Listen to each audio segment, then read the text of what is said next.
ગુનેગારની દરેક ચાલ, ગુનેગારના દરેક ગુના, તેની હરેક ફિતરત પર નજર હોય છે અમારી. ગુનેગાર ગમે તેટલો શાતિર દિમાગનો કેમ ના હોય, પણ તે નહીં છટકી શકે ક્રાઇમ વોચની બાજ નજરથી. નમસ્કાર, ક્રાઇમ વોચ સાથે હું છું તુષાર કોડેકર. રાજ્યમાં એક બાદ એક મિસ્ટર નટવરલાલ સામે આવી રહ્યા છે. ક્યાંક બોગસ જીએસટી એકાઉન્ટથી ઠગાઈ કરવામાં આવી રહી છે, ત્યારે હવે રાજકોટમાંથી અજીબ કૌભાંડ સામે આવ્યું. રાજકોટમાં બોગસ ડોક્યુમેન્ટના આધારે વીમો પકાવવાના કૌભાંડનો પર્દાફાશ થયો. નકલી મેડિકલ ક્લેમના દાવાનો પર્દાફાશ. તબીબ સહિત કુલ 5 શખ્સોની ધરપકડ. જુઓ, 40 લાખ રૂપિયાનો વીમો પકાવવાનો કારસો રાજકોટના આ ક્રાઇમ વોચમાં.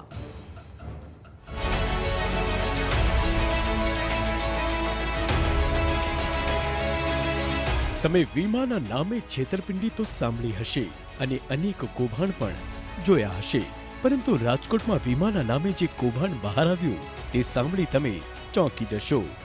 વીમો પકવવા, નકલી રિપોર્ટ, ખોટા બિલ તૈયાર કરી કર્યો ક્લેમ. એક જ દિવસમાં 2 રિપોર્ટ. એક ફાઇલમાં ડાબી બાજુ પેરાલિસિસ તો બીજીમાં જમણી બાજુનું પેરાલિસિસ. નકલી મેડિકલ ક્લેમના દાવાનો પર્દાફાશ. એક તબીબ સહિત 5ની ધરપકડ. આમ તો રૂપિયા કમાવા માટે લોકો કોઈ પણ હદ સુધી જતા હોવાના અનેક કિસ્સા સામે આવ્યા છે, પરંતુ રૂપિયા કમાવાની લાલચમાં રાજકોટ પોલીસના સકંજામાં રહેલ આ આરોપીઓએ એવું કારસ્તાન કર્યું જેને સાંભળી ભલભલા મોઢામાં આંગળા નાખતા થઈ ગયા. પકડાયેલા શાતિર આરોપીએ વીમા કંપની સાથે કરી 40 લાખની છેતરપિંડી.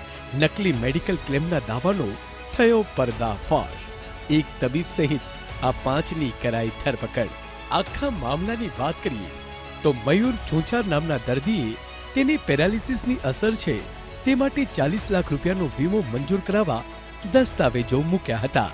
જો કે વીમા કંપનીને શંકા જતા થર્ડ પાર્ટી ઇન્સ્પેક્શન કરાવવામાં આવ્યું હતું, જેમાં દર્દી દ્વારા રજૂ કરવામાં આવેલી ફાઇલ ખોટી હોવાનું સાબિત થયું, જેના આધારે પોલીસ ફરિયાદ નોંધવામાં આવી. દર્દી મયુરે પોતાની ફાઇલમાં જમણી બાજુ પેરાલિસિસની અસર હોવાનો દાવો કર્યો હતો, જ્યારે વીમા કંપનીની તપાસમાં જે વિગતો મળી તેમાં તબીબે ડાબી બાજુ પેરાલિસિસની અસર હોવાનો રિપોર્ટ આપ્યો હતો. આ ઉપરાંત સહયોગ ઇમેજિન દ્વારા જે MRI રિપોર્ટ રજૂ કરવામાં આવ્યો હતો તે પણ ખોટો હોવાનું સામે આવ્યું, જેના આધારે પોલીસે દર્દી મયુર ચોંચાર, આ કૌભાંડમાં મયુરની સાથે રહેનાર ફિઝિયોથેરાપિસ્ટ ડોક્ટર અંકિત કાથરણિયા, સમર્પણ હોસ્પિટલના કર્મચારી ભાવિક માંકડ, સહયોગ ઇમેજિનના હિતેશ રવૈયા અને હિમાંશુ રાઠોડ નામના શખ્સની ધરપકડ કરવામાં આવી. આ ફિનિક્સના જે MD છે રશ્મિકાંત પટેલ, એમના ધ્યાન પર આવેલ કે એમની પાસે ક્લેમ આઈસીઆઈસીઆઈ લોમ્બાર્ડ જનરલ ઇન્સ્યોરન્સમાં એક ક્લેમ મયુર છુંછાર નામના વ્યક્તિએ એક ક્લેમ રજૂ કરેલો હતો, જેમાં તેને પેરાલિસિસનો અટેક આવેલો એ પ્રકારના સારવારના કાગળો અને હોસ્પિટલની ફાઇલ રજૂ કરવામાં આવેલી હતી. આ જે મયુર છુંછાર છે એના ઘરે વિઝિટ કરતા આ લોકો જે હોસ્પિટલની ફાઇલ અને મયુર છુંછાર દ્વારા રજૂ કરવામાં આવેલી ફાઇલ હતી આની ચકાસણી કરવામાં આવી. આ બંને ફાઇલમાં જે સારવારના કાગળો હતા એ અલગ પ્રકારના હતા, એટલે એ શંકા ઉપજાવે એવા હતા. સાથે મયુર છુંછારની ઘરે વિઝિટ કરવા ગયા ત્યારે એમના ઘરે ડૉક્ટર અંકિત કાથરાણી કે જે ફિઝિયોથેરાપિસ્ટ છે એ આ જે મયુર છુંછાર છે એમને એક્સરસાઇઝ કરાવતા હતા, અને એમણે બધું હેન્ડ રિટન લખીને આપેલું હતું કે આ વ્યક્તિને આટલી એના માટે એણે ક્લેમ રજૂ કરેલો છે, એણે સાચા ડોક્યુમેન્ટ રજૂ કરેલા છે.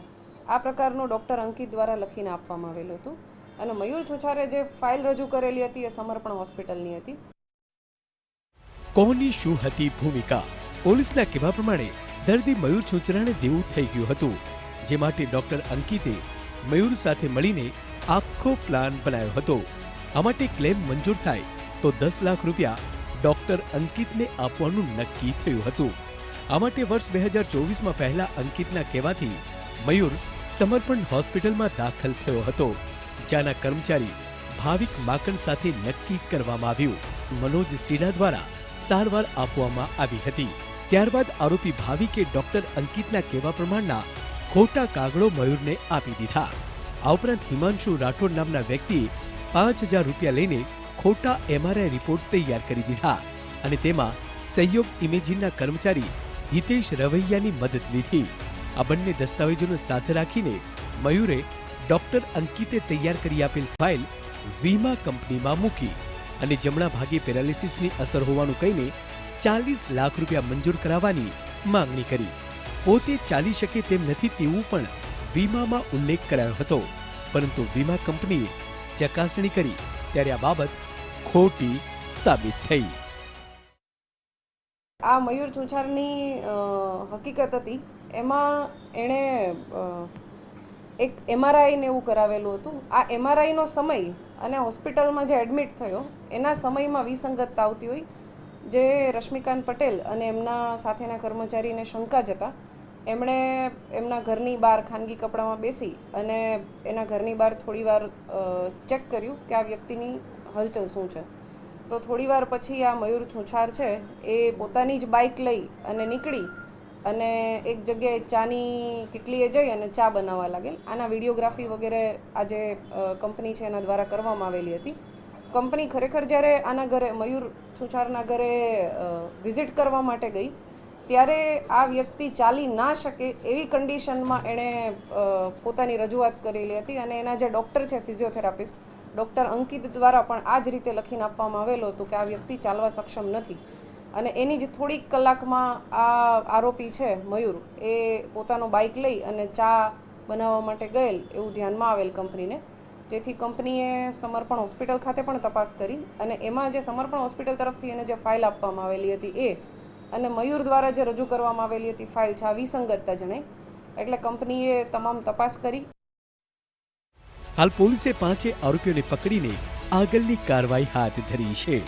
આ કેસમાં આરોપી ડોક્ટર અંકિત માસ્ટરમાઇન્ડ હોવાનું સામે આવ્યું, તો સમર્પણ હોસ્પિટલની પણ શંકાસ્પદ ભૂમિકા છે. ત્યારે રિપોર્ટ આપવામાં કોઈ તબીબનો રોલ હતો કે કેમ તે દિશામાં પણ પોલીસે તપાસ શરૂ કરી છે. જોવાનું રહેશે કે આ કેસમાં કયા નવા ખુલાસા થાય છે. મોહિત ભટ્ટ, ક્રાઇમ વોચ, રાજકોટ.